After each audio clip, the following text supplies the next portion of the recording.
Can you hear me? Yes, I can hear you. Can you hear me? Oh, yes, I got you loud and clear. Thank you so much for joining me. All right, folks, I'm going to let him introduce myself. So, first of all, thank you, all of you from our vintage LA crime family. Merry Christmas to all of you. I know these are very challenging times for many of us.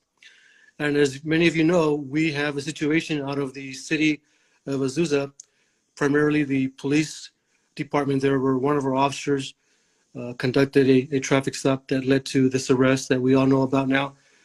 And with me is the president of that Police Officers Association, the Azusa Police Officers Association. Uh, please introduce yourself to our viewers and our followers, and we'll go from there. Absolutely. Thank you for having me. I'm CJ Wilkins of the Azusa Police Officers Association, and I'm currently the president of the association. And how many years do you have on with the police department? Just to go. I started off with another agency, and I lateraled over to Azusa in 2007. So total going on 16 years. Awesome. And tell us a little bit about your department. How many officers do you have in total, and how many are in your association? Sure. I mean, we're a pretty small town. We're in the San Gabriel Valley. We're a few miles east of Pasadena. We're supposed to have right around 61, 62 sworn, but we are below 50. So we are really, really struggling right now to find officers and to keep officers. And I'm sure we'll probably get into some of that. I've been with the traffic division since 2014. And I've been in this union since 2010 and held every position from president to associate member. So, yeah. And folks, the reason I bring this up because I want you to realize that whenever you hear a police officers association, sometimes the perception is that they're big and they're powerful, and in this case, that's not the truth. That's not what's happening here. We're dealing with a very small police agency. Therefore, you have a very small police officers association. So I asked the president to come on board because I really wanted to highlight what happened in this situation. And now the officer, quickly, this deputy DA, who is a chief of staff of George Gascon's office, is flipping it with the LA Times interview. Now he's the victim now, and now he initiated a complaint against the police officer. And I believe the aftermath will probably include more police officers being investigated for this particular incident. Therefore, this is why I'm urging you to please support the police officers by donating to the Police Officers Association. This is something that we initiated here at Vintage. I reached out to them because I wanted them to know that we have their back. We love them, we support them, and we need to come together. So I already posted on our Vintage page profile the QR code where you could find their Venmo account and donate. I've already donated myself. I donated the money because I want to put my money where my mouth is, and if I'm asking you to do it, I'm doing it myself. So please go to that QR code, donate any amount, small, big, doesn't matter. We'll take it all, and this money will be going for the cost and any resources that this officer may need or additional officers may need, because again, they have limited resources because they are small. So now let's talk about, now we're not gonna get into the specifics of the incident because folks, we wanna protect the due process for the internal and external judicial process that's in play. And for those of you that have never been investigated as a police officer, it's not fun because they sit down and they read you the Miranda rights, like you're a criminal and you have to go through the motions, and it's a very stressful time. So I'm urging all of our partners like 415 Saints, 5x5 LA, LA Backgrounds, obviously Vintage is coming up, and the Resilient Project. I want you guys to, let's all band together, and anybody else out there that loves and supports law enforcement, let's show this officer and the Azusa police officers how much we love and support. They did the right thing, folks.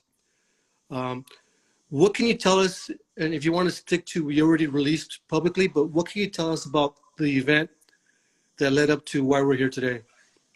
Like I said, we're a pretty small agency. Just kind of going back, and we're kind of. I feel like we're an easy target for someone like this. But my officer conducted a traffic stop based on a vehicle code violation. Made contact with the driver, and after making contact with the driver, started conducting a DUI investigation based on his observations. What they were, again, not to go into too many specifics, but a DUI investigation occurred. The unfortunate part is the passenger, who was Mr. Niguez, and the cause of a lot of the recent stress of our department, was so intoxicated that he became a problem and became unsafe for the officers, became unsafe for the investigation. And the officer that initiated this traffic stop, and like I said in a written statement, he's been decorated by the MAD Award, Mothers Against Drunk Driving, a couple of times. So he knows what he's doing. He knows what he's doing when it comes to DUI investigations. He knows how to conduct those. He is a very well-seasoned officer. He's a corporal, field supervisor. He's been on my board with me. The guy knows what he's doing. I have full confidence in and you mentioned that he's been recognized by Mothers Against Drunk Driving, many awards. Yes. And that's something I want to highlight because it hasn't really been covered in the media. And that is the fact that I think Mr. Iniguez and his partner, his driver, whatever the relationship may be, they're lucky that they were caught when they were caught, because had he had collided with the innocent bystander that may have led to, and we've seen this many times. We work in traffic.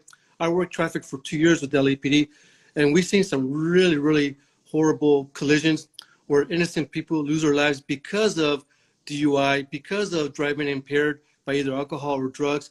So in the big picture of things, we got really lucky that nobody was injured or killed in this incident, or potentially saved somebody's life. So I want to stress that. There was a question that one of our viewers are posed, and the question was, do you guys have body-worn cameras, and did you guys review the cameras if you do? That was one question that was posed. So to kind of get into some issues that Azusa PD has had for a while, we've been a victim of a computer hack. We were one of those few agencies that got destroyed digitally by a outsourced, a terrorist group, whatever you want to call it. And they just completely, they did a number on our computer system. So we don't have the infrastructure. We don't have the manpower. We don't have the resources. We don't have really the idea on how to do a body-worn camera system, how to store body-worn cameras. That digital technology. Yeah, that technology is huge, and we don't have the capability of doing it. We have a police chief that really, really wants it. We've never fought it. Like I said, I've been on this board since 2010. I've never once denied him. I've never once fought it. They're coming. It's how law enforcement is done now. Never really pushed back on it. I just wanted some regulation on it as far as how it was going to be used and when it was going to be used, who had access, simple stuff like that. But I mean, that's standard in any agency. But no, we do not have body-worn cameras or dash cams. And you also wanted the protection, because if your system gets hacked so easily, then what's to prevent somebody from hacking this system? 100%. 100%. Yes. Right. So now Mr. Uniguez gets involved with this, and as a result of his involvement, he was arrested. The public reports was that he was arrested for intoxication in public, but I don't know if you could elaborate on that. But I guess he went through the booking process where he gets fingerprinted, photographed, the whole 9 yards. Yeah, so he decided to get involved in the DUI investigation, even though he's a passenger. My officer was investigating the driver due to his observations after making contact with the vehicle and the occupants in it. He decided to interfere and get involved in that investigation. And it was clear and evident based on his speech and his actions, he was under the influence of alcohol. And for the safety of my officers and the driver, he had to be removed from the scene, and he was arrested for being drunk in public. Now, my officer was finally able, once Mr. Negas was away from the scene, was finally able to complete a DUI investigation with the driver. And it was determined that the driver was not over the legal limit of impaired driving, but was impaired enough that probably shouldn't be driving. Buzz driving is drunk driving. I mean, we've seen all, and that's very true. Buzzed driving is drunk driving. I've worked in traffic since 2014. 90% of my fatals involve alcohol, whether you're completely, intoxicated or just a little bit. So again, it was determined that this driver was not over the legal limit. And my officer actually got him a ride home. My officer waited in the parking lot, got him a ride home by a sober driver, and parked the vehicle that he was driving. So that should go to the type of work that we do in Azusa and the type of work that my officer did. We don't take people to jail just because. We do it for safety of others, safety of ourselves, and the safety of the person that needs to be possibly taken away due to their level of intoxication, where maybe they don't know exactly what they're doing and they're unsafe to themselves. So I really hope that gets broadcasted too. Is we just don't do frivolous things. Right. Absolutely. We're about following the truth. Wherever the truth leads us, if the truth says a crime was committed and a particular person committed the crime, and we have probable cause to arrest him, we will do that. But in this case, your officer developed that there wasn't enough probable cause to make an arrest, but for safety reasons, we thought outside the box, if you will, got him a ride home, because obviously Mr. Iniguez wasn't in an ability to drive in this condition the way it was described. Correct. That could have been the end of it. Instead, we're dealing with all this aftermath that could have been prevented. Now, I personally, which I'll say for another day, I have a lot of history with Mr. Iniguez when it comes to his shenanigans at the DA's office, but I'll say that for another day. But again, folks, for those of you that are just joining us, I'm speaking with the president of the Police Officers Association that represents the Azusa police officers. We already posted on our page here at Vintage, and also my page at the Detective Moses Castillo, the QR code for the Police Officers Association, in hopes that you will reach out and donate. If there is any way that you could show your support for this officer and the association, is donate any amount. It could be $5, $10, $20, $100, whatever it may be. Let's show support, because there's going to be some legal costs that are going to come out of this. There's going to be other resources that we're going to have to tap into. And I'm urging you, times are tough. You've been around for 16 years. I did it for over 30 years, and I've never seen it this bad. This is really bad. However, I am beginning to see a little bit of shift from the left a little bit to the right, but that's still, not enough. We need our communities, our people, to start to elect leaders who are going to put people first. Law-abiding citizens that pay taxes, support law enforcement and not be afraid of saying it, and saying it with the words and actions, and put criminals last. If you elect leaders like that, we're going to be okay. It's when you elect leaders that can't even show their support for law enforcement. Since when did it become more popular to support criminals and not law enforcement? I don't know what happened. It was just like, I don't know. I never saw that coming. I've always worked, I'm sure you were taught in the academy, you're always going to be public enemy number one. Those are people that don't like us and hate us. They want us dead. But now I'm seeing it from, our own families are being targeted sometimes, but anyway. Also a TAC officer up at one of our academies, and I got to tell all these kids in the academy, you got to watch your six from all angles, not just on the street. You got to be careful of everything. There are a lot of people that they want to hurt you, and they're out to get you. We do everything we can do to keep people safe. The unfortunate part is there's not a lot of people that back us up when we do the right thing.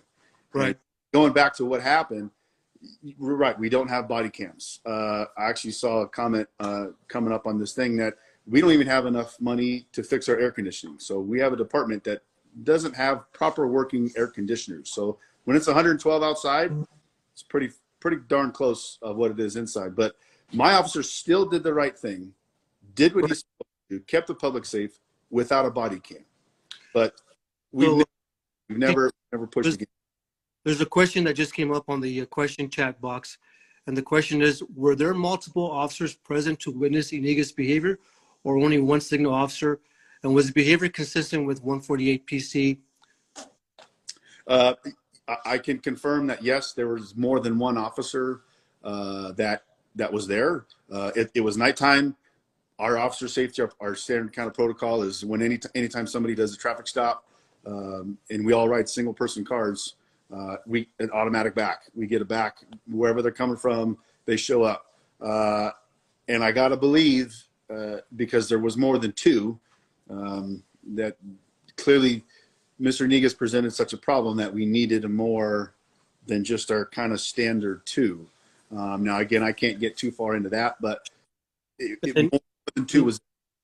Yeah, and you also did comment publicly that Mr. Negas threatened the officer with the Brady list as he was exiting your facilities. Can you reiterate that? Yes. So that comment, that threat was made in the booking process and just after when Mr. Negas was on his way out. He made that threat to my officer, the same officer that made the arrest, that initiated the DUI investigation, that he was going to be put on the Brady list. Now, my officer writes, we write reports, right? 90% of law enforcement police work is paperwork. A lot of it's paperwork. He wrote a report. He wrote enough to get a 148, to have a resisting, to have a delaying, to have a interfering. But it was, let's say, suggested by someone above my officer's rank, not charge him with the 148. It was just for the drunken public section. I got you. So it was above you guys to make that call. Yes. All right, and fair enough. And so there you go. I know you can't say it, but I can. We need chiefs that are going to be able to have the balls to, and if you're a female, then you have, whatever, a chief to back your officers no matter what. And in this case, I'll give the chief a little grace and maybe a little understanding. Maybe he's thinking long term that if I'm nice to Mr. Iniguez, he'll leave my officers alone. But you can never allow politics to dictate the actions you're going to take in police work, whether you're a police officer, detective, prosecutor, DA, deputy DA. You have to follow facts and the law and the evidence. Once you allow politics to get in the way, we're asking for problems. We're asking for crazy things to happen, and now this is what's happening. Had you simply followed the law, followed your facts, followed your evidence, would have been different. And now you were giving this guy more because the only person he provided an interview to was the LA Times, and obviously LA Times is going to give him the platform to give whatever side of the story he wants to give. So I hope that the LA Times will then publish something about this interview, this video, and see where we go from there. So my statement, when I sent out my statement that I wrote, and that statement is from the Azusa Police Officers Association. It is mine. I know everybody understands, but I'll make it clear. It was not a statement from the police department. It was just from the Police Officers Association. So I know that speaking about chiefs, my chiefs had a really hard time with my statement. And speaking of chiefs, it would have been nice if he would have came out publicly to support my officer from the very beginning, which is ultimately his officer. That's always wanted, right? We want to feel supported by our administration. We don't want to, we have to worry about being in trouble, getting hurt outside of the station. We shouldn't have to worry about that inside of the station. I shouldn't have to walk down the halls and the fact that I got an administrator looking to get me. And that's where I step in, and I feel like that's why I've been voted in for the last 10 years. Because I do have my guys back. I support them. They have worth. Officers need to be supported. They need to be backed. You know, they need to know that there's someone out there fighting for them. And that's what associations should do. Right. There's I- there's a comment by somebody from your city, a resident or actually a business owner from your city, and it reads as follows. He uh, says, as a business owner in Azusa, these guys do a great job, and try to these criminals try to put them in jail. I think that's what he's trying to say. But often told that they let these criminals go back because it's too much of a hassle to arrest them during these times, and he's seen it firsthand. Thank you for your support, Louis Liquor. And then there was another question. Uh, are there cameras in the police department's booking area that may have captured any of this interaction? So based on the fact that there's this big investigation going on, all of that will be looked at, and all of that I guarantee will become, hopefully will become part of the investigation. I like to think the union, for me as a union head, supporting and representing my officer, we will absolutely be open to whatever questions that come up during this investigation. We have nothing to hide. My officer has nothing to hide. Azusa, we do good work for good people, and that's the citizens and the business owners of our city, and we support them. They support us. It's absolutely. We feel good when they feel good, right? I mean, that's the whole point of law enforcement. We serve and protect. Proud service to or integrity to a proud community, right? I mean, that's what we do. So no, I have no fear that my officer did everything right. Yes, there's and all of that will come out. Yeah, and to answer somebody else's question, no, we're not going to release the name of the officer involved at this point, because as you can imagine, if his name is released, he'll probably receive all kinds of scrutiny and from the public and what have you. So his name will not be released. And I also want to reiterate the reason why this threat of putting this officer on the Brady list. The Brady list is something that it's like an index for the DA's office where a police officer has been deemed to lie on something, whether it's under oath, whether it's on a police report, whether it's other bad conduct. It's pretty much a career-ending scenario where anybody on that list can no longer really be a police officer. So it's a serious threat. What makes this more serious threat is because Mr. Iniguez is the one in charge of that unit called the Justice System Integrity Division, also known as JSID. It's a specialized unit within the DA's office that prosecutes what we call bad cops, bad attorneys, bad judges, any of those that violate criminal law that are part of our justice system. This unit handles that. And he also is responsible to oversee the Brady list because of this unit. So therefore, he had direct access or direct influence as to who gets put on that list or not. So for him to make that comment clearly was something that he was trying to use his authority to intimidate the officer. And that should be, number one, reported to the state bar, should be reported to the Attorney General's office. And I hope that those entities are notified so they could do their own investigation and let the chips fall where they may.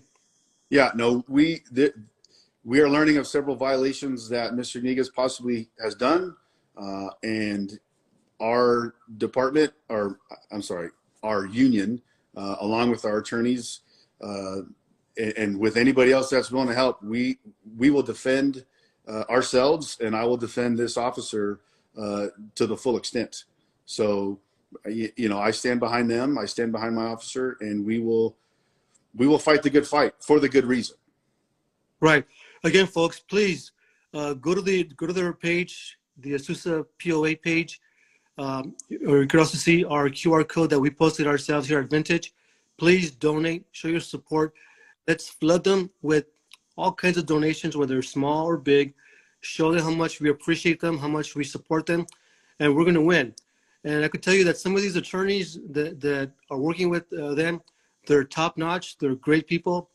I had the privilege of working with one of them in the Officer Matt Dagus incident out of the La Mesa Police Department. So this is not cheap. It's you're getting great lawyering, but it comes at a cost. So let's Let's support them. Again, just to recap, the association, just because it has the name Azusa Police Officers Association, doesn't mean they're huge. They're not. They're very small in numbers. They don't have the resources. This is why I took it upon ourselves here at Vintage to come alongside and asking them how we can help. And we came up with this idea of sending them through Venmo any amount. And it's, I forgot to mention, it is a tax deductible write-off. And this is the end of the year. So good timing. Yeah. You could write it off because they are considered a 501c, right? Yes, 513C, yes. And so please donate. And again, thank you for coming on. Is there anything you want to add that we didn't mention? Or I mean, I really appreciate this opportunity. We appreciate all the help. I mean, we're just small town, really trying to do big things. We're a great department, but it's hard to recruit. It's hard to retain when you don't have the support up top. And there's been 3 votes of no confidence against my chief. And this is kind of where we're at. We're still trying to do good work. We're good people. All we want to do is do the right thing. And, we're cops really because we don't like bullies. Criminals are bullies, right? Criminals, they take advantage of people. They take advantage of people just because. And I feel in this case, Iniguez, he's being a bully. He's trying to take advantage of little Azusa and trying to take advantage of my officer because of his status and who he is. Yeah, I can't stand for that. You got it, folks. Remember, the only way for evil to prevail is for good men and women to do nothing. This is why this is a battle between good and evil. We need to get in there and fight. Let's get behind them. And I know maybe your chief is listening. So, Chief, if you're listening to this, I welcome you to join us on this platform as well, to hear you speak and hear what you have to say about this. So we're not going to just, pick one side. We'll hear your side as well. So the invitation stands. Just reach out to us here at Vintage LA.